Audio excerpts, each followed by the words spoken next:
fact, I'm teaching a 1-hour word study course for Hampton teachers on Saturdays. So we're going to just start by talking, and this is pretty much with the second grade team, since you were here last time. I just want to hear some thoughts on what we did last time, your reflections of what we did. I modeled in their classrooms some small group lessons to include word study, as well as the small group reading lesson. They're now doing 30-minute groups.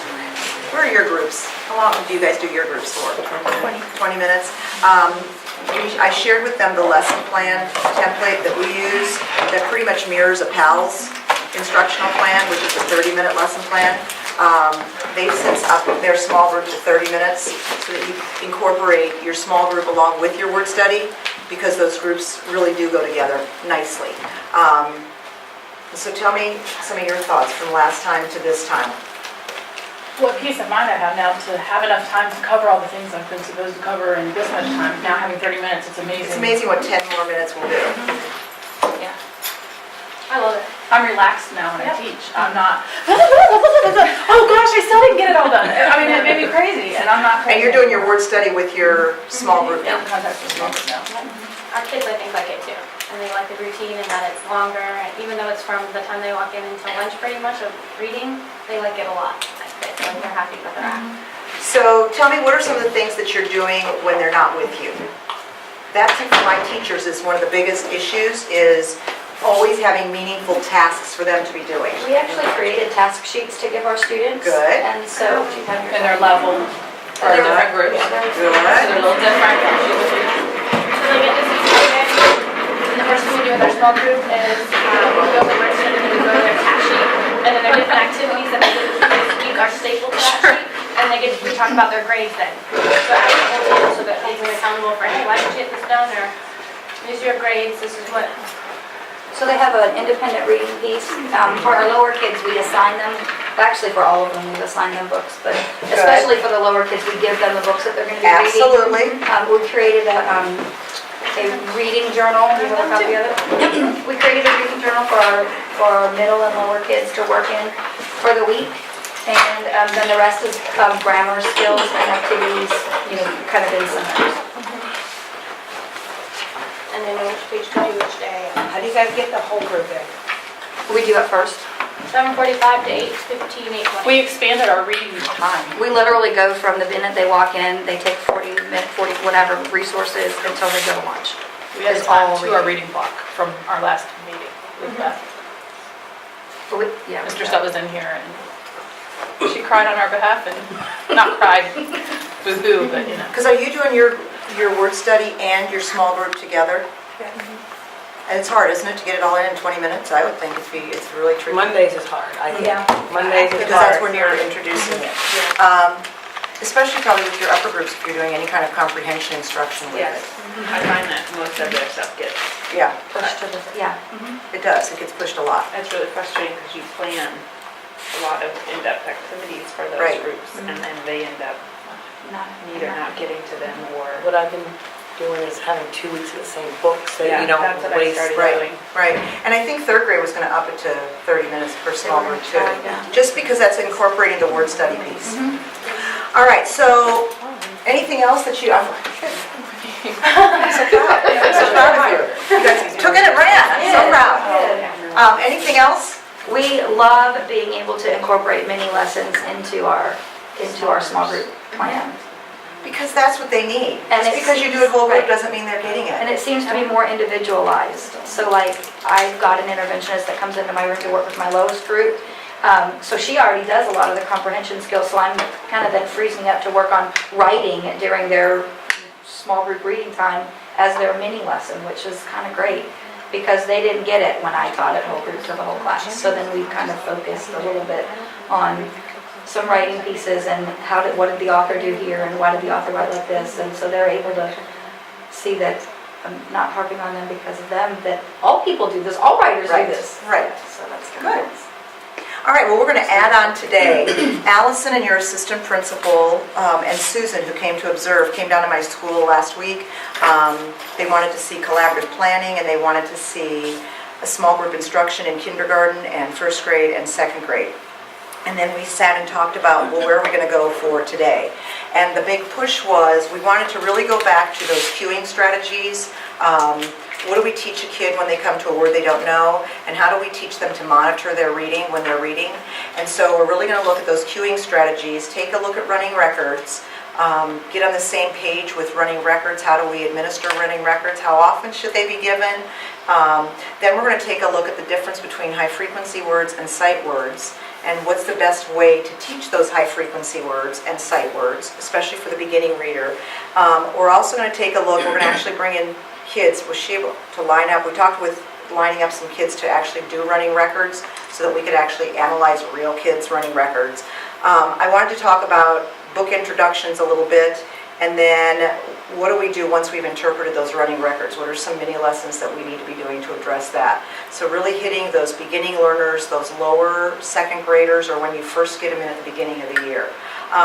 If we have time this morning too, I want you to be able to say, where are we going to go from here? Because I'm not quite sure what the long term, it seems to change from visit to visit, what they want to focus in on, and I'm willing to do whatever you need. Whether you need more resources, whatever you need, we can plan and make it go from there. So I've given you a packet that says a review of the cueing strategies. So when I'm talking the cueing strategies, I want you to think about, what do you say to kids when they come to a word they don't know? What do you say to them? First grade teachers, what do you say?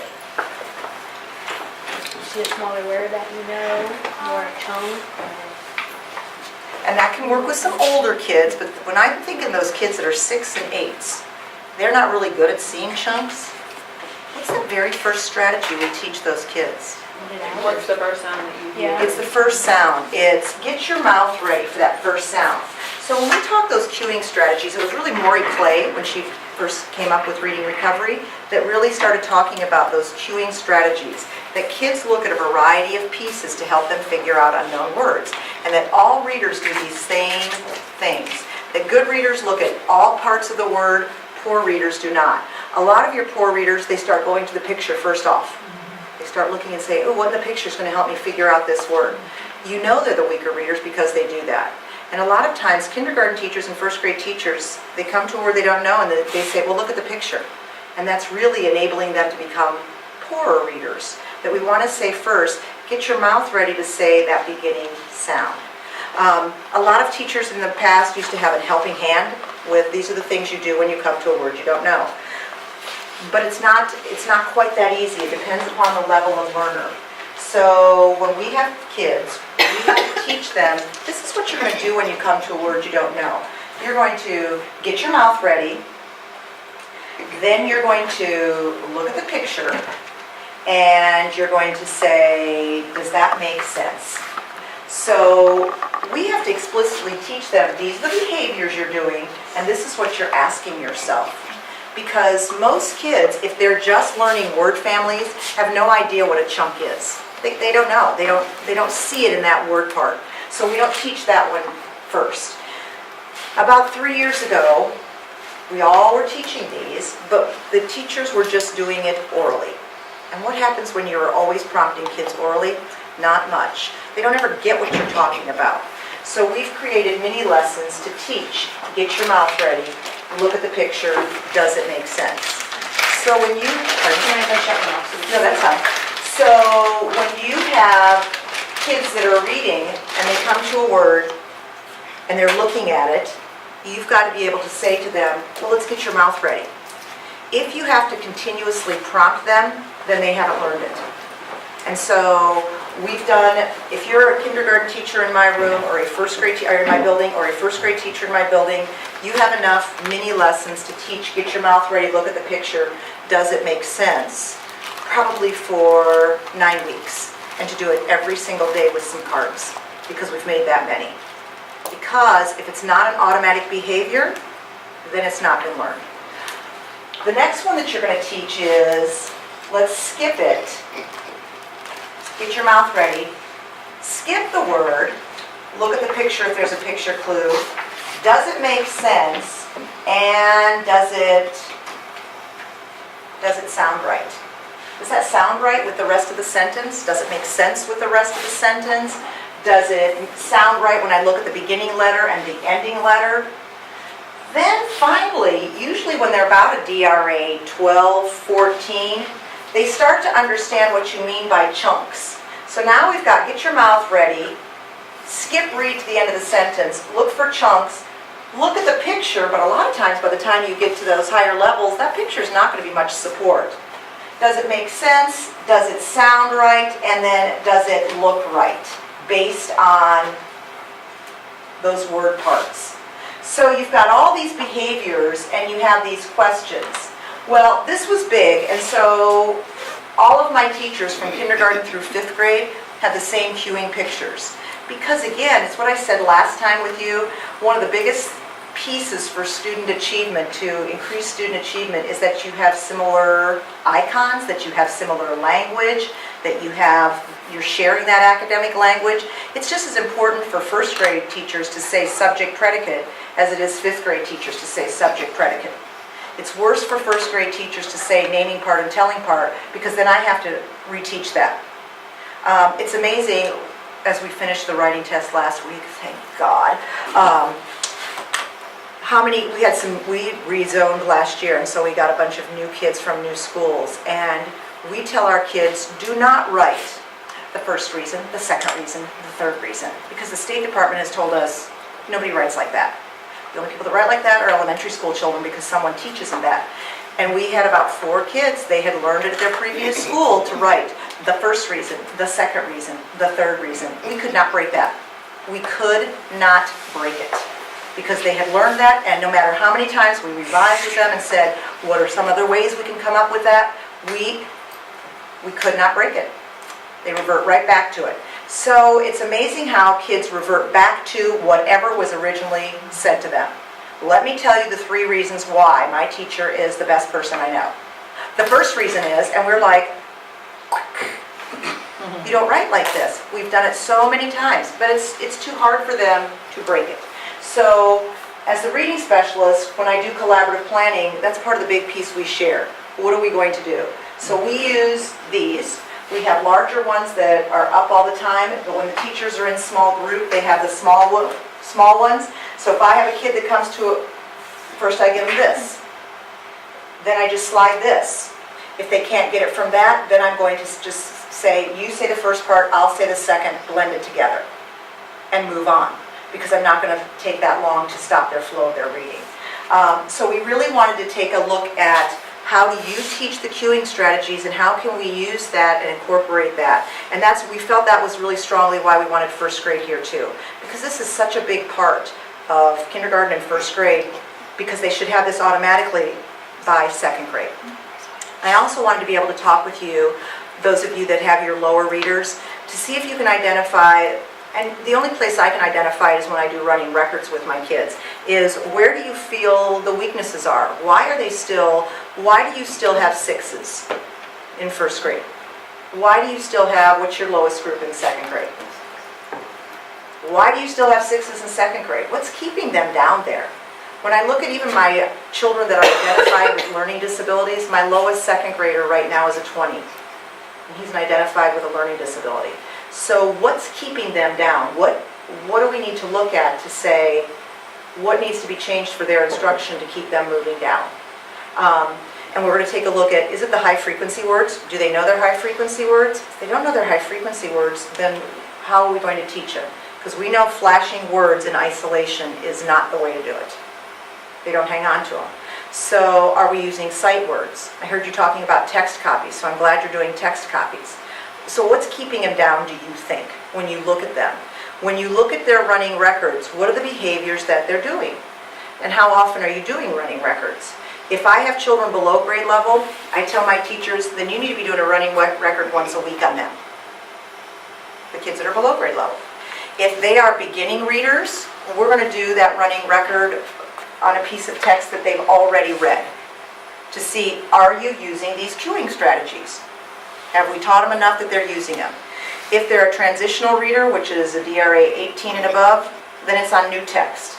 So when do you take those running records? Well, if you're doing that instructional plan we gave last time, and I'm just going to pass this out again because we're going to fill some of these out. But this is what the beginning reader one looks like. And if you're doing this, where do you take that running record? Well, it's in the first part of the plan where it says word automaticity. So that's where I'm going to take that running record. The kids are going to be rereading text, and I'm going to be listening to them. And if I've got 5 kids or 6 kids, I'm just going to listen to them for 100 words and take a running record a day. I'm listening to them anyway. I tell my teachers all the time, your running record can really be your anecdotal notes. You don't need separate anecdotal notes because what you've got on your running record sheet is going to be plenty of information. So when I look at running records, I think this is about the 5th page in. Take a look at the beginning reader one. The reason these were called running record is because when Maury Clay developed them, they were meant to be taken on the run, which means I could sit down with any child, listen over their shoulder, and tick it off. Well, when she first did it, and when DRA was first developed, you know, when DRA was first developed, they didn't have the text with it.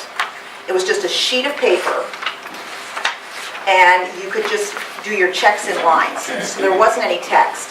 Well, when Joetta Beaver got lots of feedback from it, the teachers kept saying, no, we need the text in front of us. We don't feel comfortable because it takes a lot of practice to do running records this way. But you can't always have a text copy in front of you. I mean, it just doesn't always work that you have that text copy. So my teachers have learned, but they wanted boxes so that they could see when they were done with 100 words because it was too hard to keep track of trying to count and tick at once. And we also wanted to be able to say, I don't want you to have separate anecdotal notes. I don't want you to have to write things down. You know, they were keeping notebooks, they were writing things on cards, they had come up with all these different systems. We said, if you put this right behind your daily plans, it's all you're going to need. So that when we meet and I can say, so tell me, what are some of the behaviors your kids are doing? So that we can try and figure out what do we need to do to change their behaviors to make them move down that reading continuum. So when we look at this, you can see there's 3 levels they're looking at. So when I put on this, I'm going to put their name, the book title, I'm going to put the book level. When I get done figuring their accuracy, and not all books, especially if I'm doing it on a 6 or an 8, will even have 100 words. So based on that, I'm going to figure out, how many words I have. So if I get down, I might have 55 words. I'm still going to be able to figure out what the percentage is. I don't know if you've noticed this, but it's changed a little bit so that now they're saying really instructional is between 94 and 97% accuracy, that this is considered marginal. That can you imagine missing 1 out of every 10 words when you're reading? How many people as adults would continue to read if you're missing 1 out of every 10 words? It's too low. So they're saying actually this is so much more for that instructional level. I want to mark down, well, how many times have they read this text already? If it's just been once, I might see a few more errors. So when I'm looking at this, the only thing I'm noting, and I just tick it off, and you, I'm sure, with all running records, you do your own little, I might put a circle if they omit a word, I do a caret if they insert. This is really important because I want to note if they've done any self-corrections. When I look at the bottom, I'm marking, are they finger pointing? Are they using initial sounds? Do they have initial sounds? Are they self-correcting most errors? Do they rely too much on picture clues? Are they starting to monitor for their meaning? Do they realize when it doesn't make sense? And a lot of little kids, because they're so focused on decoding, don't recognize when it does not make sense. Are they appealing to you and saying, I don't know this word, can you help me? All of those things I'm looking at to say, well then we need to do those cueing strategies and have more mini lessons with that. As far as fluency, for beginning readers, it's not about the rate, how many words per minute. It's more about how are they reading in phrases. Are they reading like this? I see the boy. The boy. Are they reading that very word by word? Are they starting to read in phrases? And again, I want to note this so that I can plan mini lessons for these kids. Do they attend to punctuation? There are many lessons for inserting words, skipping words, changing the order, and missing high-frequency words. We've come up with many lessons for all of these things. Otherwise, what we used to do was just verbally say, you missed this word. Can you go back and reread that sentence? And that was not changing their behavior at all. So we said, we've got to note this so we can change those behaviors. Because we used to have kids stuck at those 6/8. We would then have them stuck again at 14, 16, because they couldn't change these behaviors.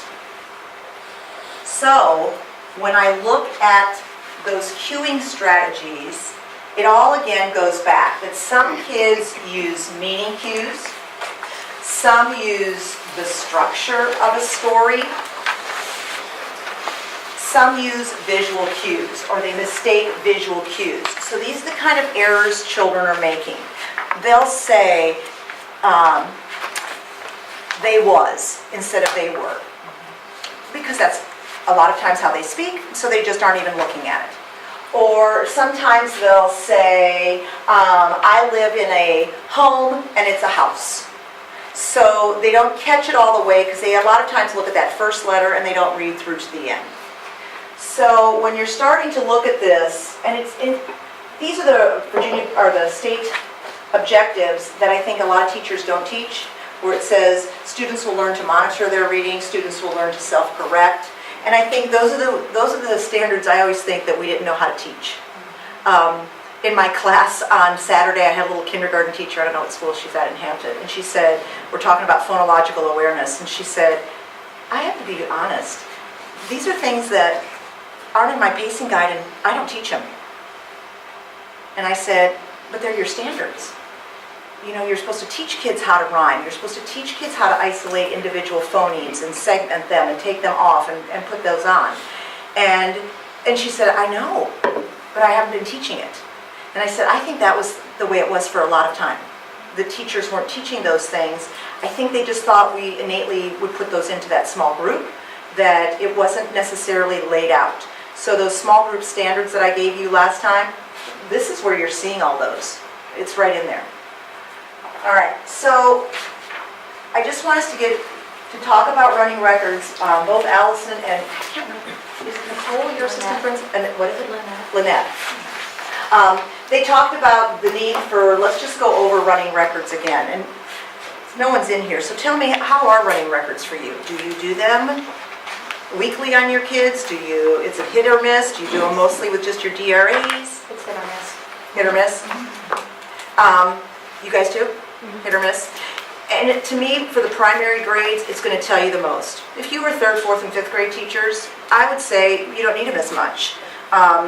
You might, on kids that are on grade level and above grade level, you might just listen into them read unless you're noticing some behaviors they have. I think in K2, it's much more critical because there are so many things you've got to fix now. Is it more critical for your beginning reader, or is it more critical because they're in 2nd grade? I think it's more critical because they're beginning readers. Okay. I'm still going to do transitional, and the transitional one is going to look a little different because I'm looking at different kinds of things. But I think it's because they're beginning readers. Okay. Because I don't want beginning readers in 2nd grade anymore. No, we don't either. I don't want to have them in 2nd grade. Right. To have beginning readers still in 2nd grade, and especially at this time of year, to me is, that child's probably never going to get caught up. Right. I mean, there's no way. If they've been in school now almost 3 years, and they're still a 6. Those kids 4. They've been in school 4 years. Oh, Yeah, there's, like I said, special group over here. okay, but do you have any beginning readers in any other groups? No. Just that the one? one group in my room is like the exceptionally low. And then where are And it's those? only just the one student, the rest are at, I think, 14, 16, 17. That's still beginning readers? Yeah. The rest of your whole class? No, just that one group. Okay. The other group's at a 20 and the other one, or 24, and the other one's at a 20. So then, and yours are all at that high too? 16, 24, 30, and then... You have a 16? So that's still beginning. At this point of the year though. Right. So they're still probably going to be almost a year below grade level by the end of 2nd grade. I mean, even if you get them to an 18, they're supposed to be And is that 16 instructional or 16 independent? For some of the group, it's instructional, and for some of the group, it's independent. So when you think of it, the DRA looks at saying beginning second grade is 18 instructional. So if they're going to be a 16 or an 18, you know, at the end of the year, they're going to be a whole year below grade level, which is very hard to make up. So now the third grade teachers got to try and make it up. And will they be, unless things are dramatically different, are they going to get it made up? What generally happens is, as the text becomes more complex, the gap becomes even bigger. And so I think it's even harder to make that up. And so we want to say, how do we keep that from happening? This might be one way that's going to help. Maybe looking at the high frequency words will help. This is what I want to help you figure out. What can we do to narrow those gaps so that we don't have so many kids up? All right, so when we look at running records, it's really, there's a lot of things that's going on. One is to see if that's a good level of text for the kid, for those transitional ones, because we're looking at instructional level text. And it's also to take a look at their progress. Are they making progress in using the tools that we're giving them? When I'm doing a running record, at first teachers feel like they need to have that copy of the text in front of them, but I would hope that you would start to just practice without it. And the more you practice, the better you're going to get with taking it on the fly. And I think it's easier to figure out the number of words because you want to stop right at 100 words if you can, unless the text is so much smaller. These are just the way you can look at your miscues, but you can certainly do, you know, which ones you want. I tend to, if they're, especially when they're reading a little bit quicker, I tend to, it just kind of really looks like a mess. I just kind of ends up not even a check, it's just a line. I do use the caret for insert. I do a circle for an omission. If it's a reversal, sometimes I just draw a line with an arrow. So you're going to be able to do whatever ones you want to. I think the biggest thing is that you're marking with those words that are self-correct, where they were able to go back and where they repeated. There are some children that repeat an awful lot. And so you want to make a note of that so that you can say, I wonder why they're repeating so much. Because while on a beginning reader the repetition isn't bad, once you get to transitional and you're timing them, what keeps a lot of kids down is the time. And now when they go back and they're constantly repeating, that's slowing their time down. And so then that's going to keep that running record low. So we want to make sure that we address that one as well. This is just kind of to help you figure out if you've got your percentages, how to do your percentages. You have the running record sheet for transitional and instructional. So even if I have kids on grade level, I tell my teachers you need one at least every other week so that we can just kind of keep an eye on them. This is really helpful to know when they're ready to bump up a level. We only do DRAs at the beginning of the year, and if they're below grade level, mid-year, and then at the end of the year in Virginia Beach. So the expectation is that you're doing running records all along to monitor, are they ready to move up? The big difference here is that you also have to time them for a minute because you want the words per minute. In your standards, I don't know if you've looked at your standards, but starting in first grade in January and for every other grade, there are standards for fluency that I think are quite rigorous. So when you look at it, everybody's got this that says these are the expected fluency rates in the fall, mid-year, and spring. So, which I think is pretty tricky. In the fall, they want, if you were at the 50th percentile, you'd be reading 51 words per minute. Or in the spring, it would be 89 words per minute. So that would be a jump of about 38 words, which doesn't seem like a lot, but the most you can gain in fluency is about 1 to 1.5 words per week. So when you're looking at some of your kids that are transitional readers, if they're those word-by-word readers, what's going to keep them down on their DRA is that rate. We noticed in my building, at the beginning of this year, I had 4% of my first graders were below an independent level 4. So most of my kids were independent 6 and above in first grade. In second grade, I had 4% that were not independent 18 and above, so I think it was 2 kids. And then in third grade, fourth grade, fifth grade, they were in the 20 percentiles. And we're like, this is so weird. Why? Because it was the timed piece. All of a sudden you're timing them, and that's keeping them down. So we went back and we analyzed all those DRAs to say, it's not their word accuracy, it's not their comprehension that's keeping them down, it's that words per minute. So we said, we've got to address that rate. And how are we going to address that rate? So we've really been working a lot on timed repeated readings. We're doing so much more with oral reading, and that doesn't mean round robin reading because that's not appropriate. It's more partner reading. All of my teachers in first, second, third, fourth, and fifth in the morning, they quit doing morning busy work, and instead they partnered kids up to do partner rereading of text so that we can increase that oral fluency. It's been a school-wide push to say, this is an area that we really feel we need to increase. My first, second grade, and third grade teachers send independent level books home with the kids so that they have to read these books out loud to their parents because we really want to address that fluency issue. And I know not all of them are doing it. I mean, you know how it is. It's probably 50-50, but we're trying. We're saying, how do we want them orally reading in a small group. So if you're my group of third graders even, I'm always going to start with rereading of text, and I'll just say, whisper read so I can hear you. Everybody just whisper read, go. They're all reading at their own rate, but I'm listening in. Because I want to make sure you can't increase fluency without oral reading. That's all there is to it. You can't increase it by silently reading. And usually what happens once we get to second grade, we're saying to them, read silently, read silently. And then that fluency suffers. The other big thing we're looking at up here is, are they reading in meaningful phrases? Are they using expression?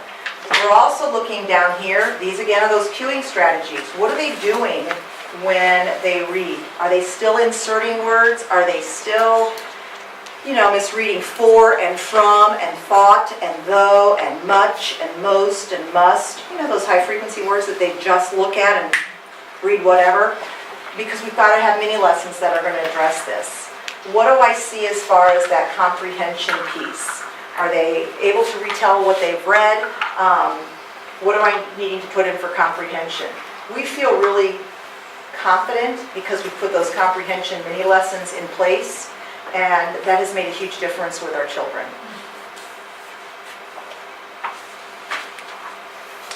Alrighty, so I wrote out the instructions just so that you could have and understand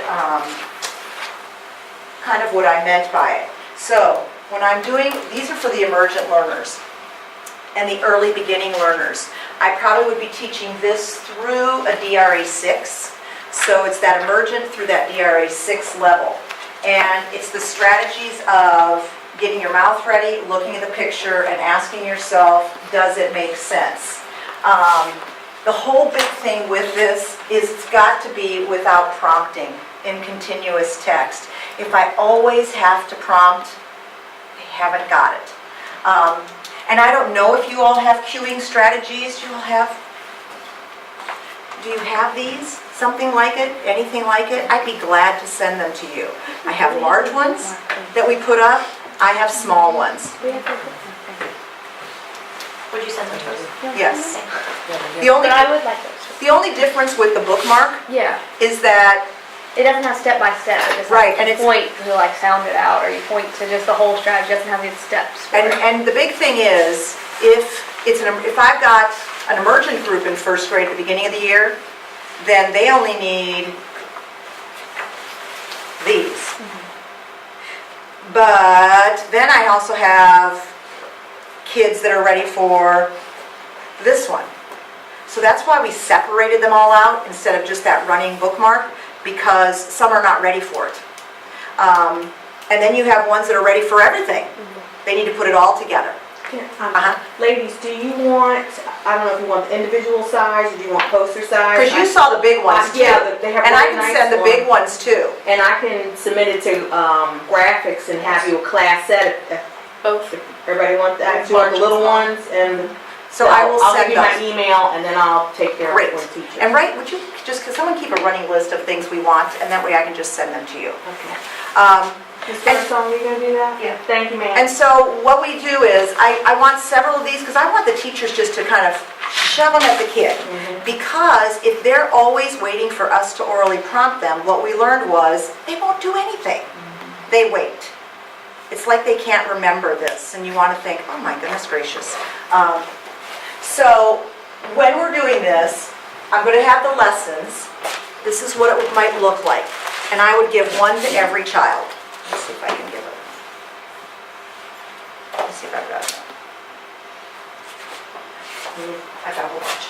All right, so every kid's going to have one of these in front of them. They have to have it, because I want them to track the print. And then we're going to go, I see the, get your mouth ready. They don't even know what get your mouth ready means. It means to say that first sound. I see the, R. All right, so what do you think could go there? What would make sense? Someone tell me, what would make sense? Rock. Rock. I see the rock. What else? Rat. Rat. Rabbit. Rainbow. Rainbow. How about I see the bunny? Why wouldn't that work? Starts with a B. We think that's silly, but they need to hear that because that's what they're going to do. They're going to look at that picture and say what the picture is. So I want to make sure they understand. I always ask them one that will not fit. How about this? No, Mrs. Estel. Why? Because it would have to start with an R. Oh, that's right, because you're getting your mouth ready. Little kids don't realize that because they've been trained to look at that picture for some reason.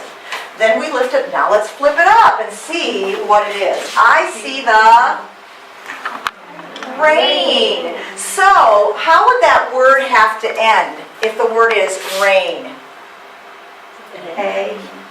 Well, yeah, I'm going to put an A, and then I'm going to have that I, but how is it going to end? N. So I want them to pay attention to that ending letter. Again, because what do kids not do? They don't read through the word. So I want to think, what would make sense there, and then what letter would I have to see at the end of that? So this all seems just logical to us. It is not logical to struggling readers or early readers. You have to prompt them all with that. So when I say a mini lesson, I'm going to say, we're going to do 2 of these a day.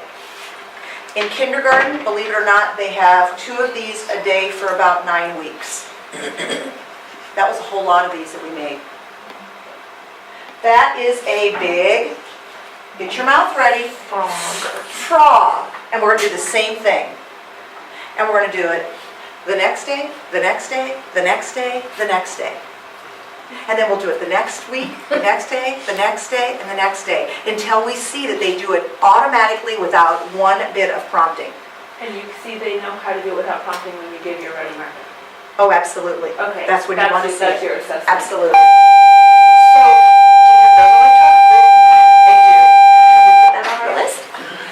Would we have to go back and reteach the kids that are, you're saying under 6, but I mean, wouldn't we want to reteach them so that whenever they get to those words up in, I think so. And you because it might not wouldn't need be a long, to. It's we're not going to be 9 weeks like you No, said, it's probably going to be a quick. It's going to be quick. And you're going to probably teach them, you might be able to do this, especially those kids that are a little higher. You're going to be able to do this, the next one. The one that's the hardest one to teach is look for the chunks. Unless you've been really doing a lot with onset and rhyme with them. Yeah, this would be really good to get going with them. So, again, this is what I want to do. And here's, just cover them up. And the big thing is that the kids have a copy of this. Because I want them to, let's do it together. And I know that, I know it takes time to create all this. The nice thing is, once it's done, it's done. Then you've got them. So, we sit around in collaborative planning and saying, well, what do we need to make? What do we need that the kids are not doing? And that's kind of where this came from. Well, we need to make something concrete. they're not understanding what we're talking about. It's very abstract, they're not getting it. So we really want them to have that in place. So again, I kind of wrote the directions out so that you would have it for those mini lessons. If you look at the beginning learner lesson plan, you're going to see where it says cueing strategy mini lesson.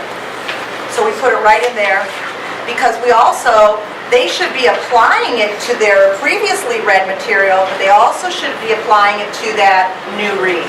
So we would just do 2 cards and then we'd move on.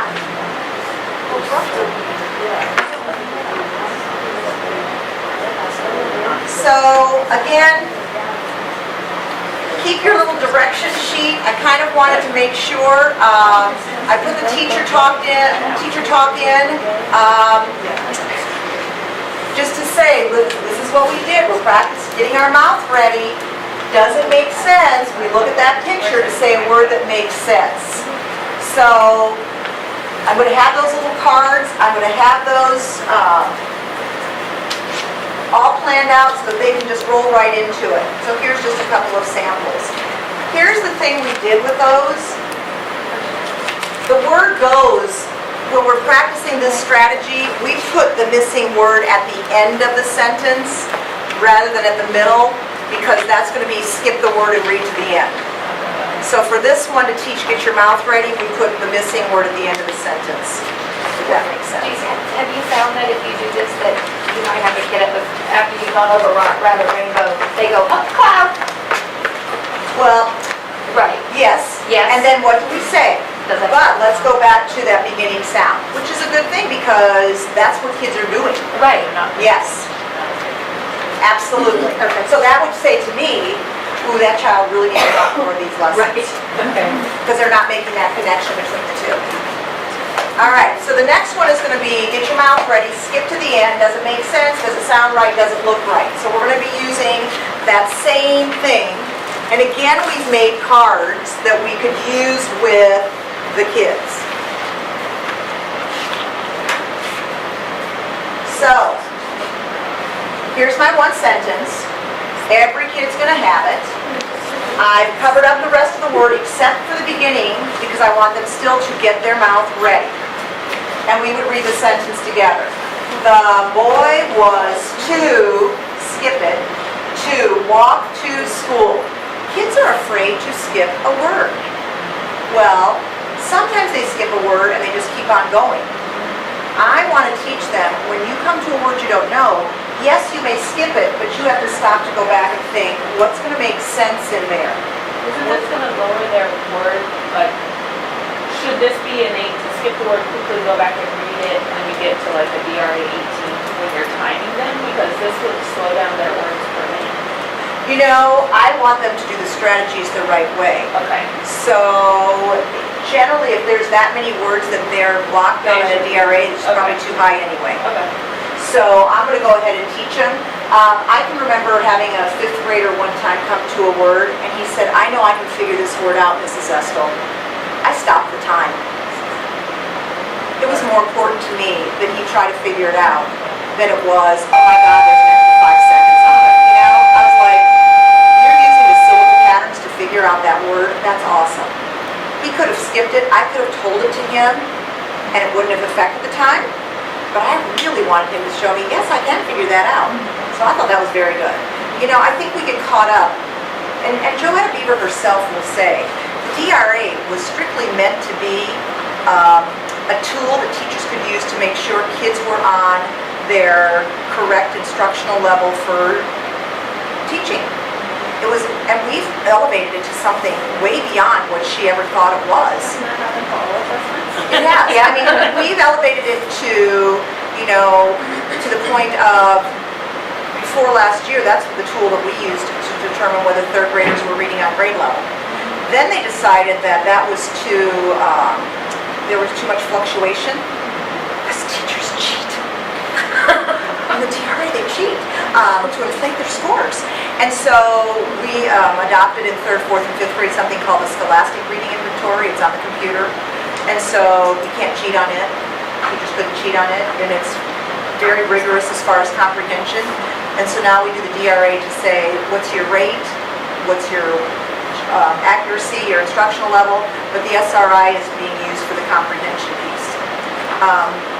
But it was just meant to do that. And there are some school divisions that they use the DRA as a grade,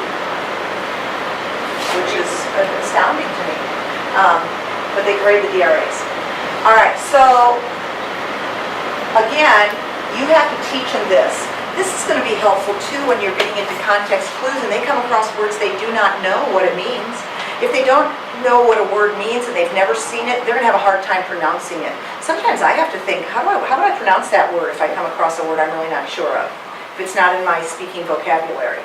So we're going to teach them blank. Now let's go back and get our mouth ready.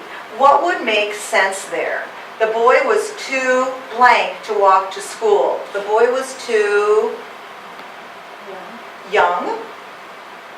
Any other thoughts? One kid said yellow. One kid, boy, could be too yellow.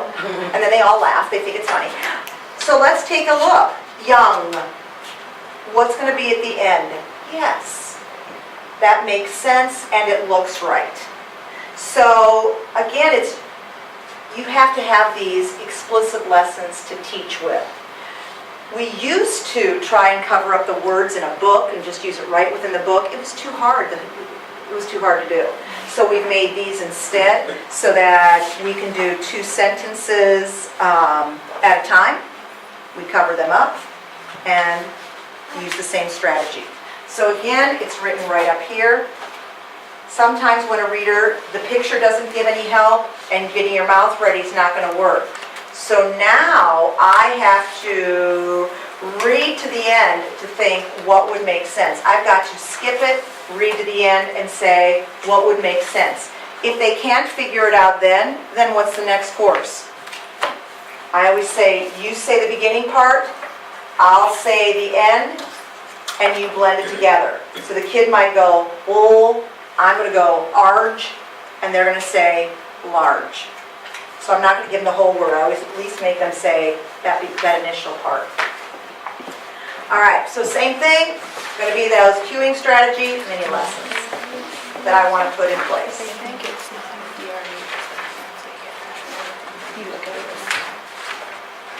All right, so before we go to look for chunks, I want you just to turn and talk a minute.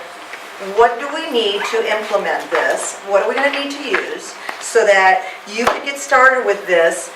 And I would say give yourself a couple of weeks. McKenna and Walpole wrote several books on small group instruction. One of the things that and I always go to see them at the reading conference, and one of the things they said was if you're going to try anything, you've got to give it at least 3 weeks. Because to learn anything, it takes at least 15 exposures. So my thought would be, if you're going to try any of this, let's make the commitment for 3 weeks. So with those bottom kids, those 6 and 8s, let's just try. Get your mouth ready for a couple of weeks to see, are they starting to do that now? If they get that after a couple of weeks, then let's move into let's skip the word and read to the end. Same thing for you guys. With those kids that are, right now they should be, by spring break, they should be a DRA Independent 24. So if they're not an Independent 24 by spring break, I'd be doing the get your mouth ready, at least for a week, then I'd be going into skip it and read to the end.